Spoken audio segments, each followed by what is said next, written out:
Pada pertengahan tahun 1942, Perang Dunia Kedua telah berkecamuk dengan dahsyat. Di kawasan Pasifik, Jepang sedang berada di puncak kejayaannya sejak serangan mendadak ke Pearl Harbor.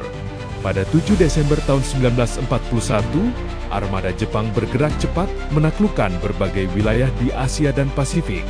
Namun, hanya 6 bulan setelahnya, arah perang akan berubah secara dramatis di sebuah titik kecil di tengah samudera. Pulau Midway adalah atol kecil milik Amerika Serikat yang terletak di Samudra Pasifik, barat Laut Hawaii. Meski kecil, posisinya sangat strategis. Bagi Jepang, merebut Midway berarti memperluas garis pertahanan dan memancing sisa kapal induk Amerika keluar untuk dihancurkan. Rencana besar ini dipimpin oleh Laksamana Jepang, Isoroku Yamamoto. Otak di balik serangan Pearl Harbor, ia tahu bahwa untuk memenangkan perang, Jepang harus menghancurkan kapal induk Amerika yang tersisa. Tanpa kapal induk, Amerika akan lumpuh di Pasifik. Namun Jepang tidak menyadari satu hal penting. Sandi komunikasi mereka telah berhasil dipecahkan oleh ahli kriptografi Amerika. Melalui kerja keras tim intelijen Angkatan Laut di Hawaii, Amerika mengetahui bahwa EF dalam sandi Jepang merujuk pada Midway. Informasi inilah yang menjadi kunci kemenangan. Kekuatan yang berhadapan.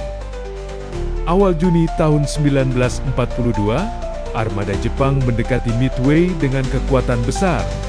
4 kapal induk utama Akage, Kaga, Soryu, dan Hiryu yang sebelumnya terlibat dalam serangan Pearl Harbor.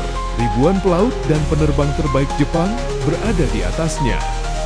Di sisi lain, Amerika memiliki 3 kapal induk utama, USS Enterprise, USS Hornet, dan USS Yorktown. Armada ini berada di bawah komando Laksamana Chester W. Nimitz, dengan komandan lapangan seperti Raymond A. Spruance. Meski jumlahnya lebih sedikit, Amerika memiliki satu keunggulan. Mereka sudah mengetahui rencana musuh. Serangan dimulai. Pada pagi hari 4 Juni tahun 1942, pesawat-pesawat Jepang lepas landas untuk membombardir instalasi militer di Midway. Serangan pertama menghantam pangkalan Amerika, namun tidak sepenuhnya menghancurkannya. Komandan Jepang di lapangan dihadapkan pada dilema. Apakah menyerang kembali Midway atau mempersiapkan persenjataan untuk menghadapi kemungkinan kapal induk Amerika yang belum terlihat? Keputusan yang tampak kecil itu ternyata sangat menentukan.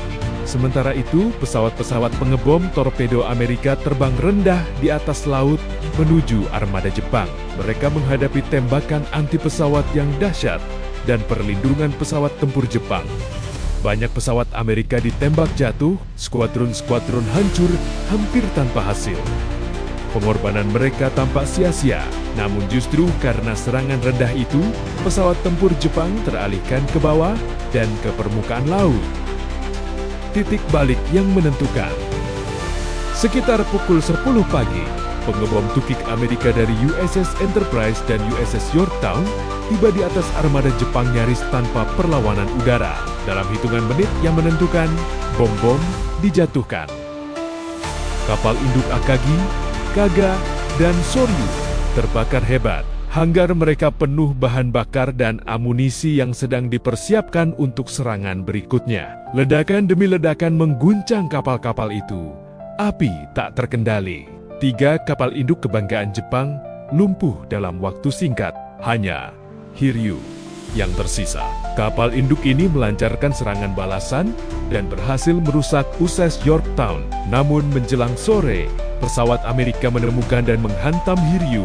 Kapal induk terakhir Jepang itu pun terbakar dan akhirnya tenggelam. Dalam satu hari, Jepang kehilangan 4 kapal induk elit dan ratusan penerbang berpengalaman. Kerugian yang tidak pernah benar-benar dapat mereka gantikan. Dampak besar bagi perang. Pertempuran Midway berlangsung hingga 7 Juni tahun 1942. Selain 4 kapal induk, Jepang juga kehilangan 1 kapal penjelajah berat dan ratusan pesawat. Amerika kehilangan 1 kapal induk, USS Yorktown, serta 1 kapal perusak. Namun yang lebih penting dari angka adalah Dampaknya, untuk pertama kalinya sejak awal perang di Pasifik, ekspansi Jepang dihentikan secara telak. Keseimbangan kekuatan mulai berbalik, Amerika beralih dari bertahan menjadi menyerang, dimulai dengan kampanye di Guadalcanal beberapa bulan kemudian. Banyak sejarawan menyebut pertempuran Midway sebagai titik balik Perang Pasifik. Kemenangan ini bukan semata karena jumlah kapal atau keberanian di medan tempur, tetapi karena kombinasi intelijen, keberanian, pengorbanan, dan sedikit keberuntungan di momen yang sangat krusial. Di tengah hamparan luas Samudra Pasifik, jauh dari daratan besar, pertempuran itu terjadi dalam hitungan jam, namun dampaknya terasa hingga akhir perang. Ribuan nyawa terlibat dalam keputusan-keputusan cepat yang diambil di dek kapal dan ruang komando.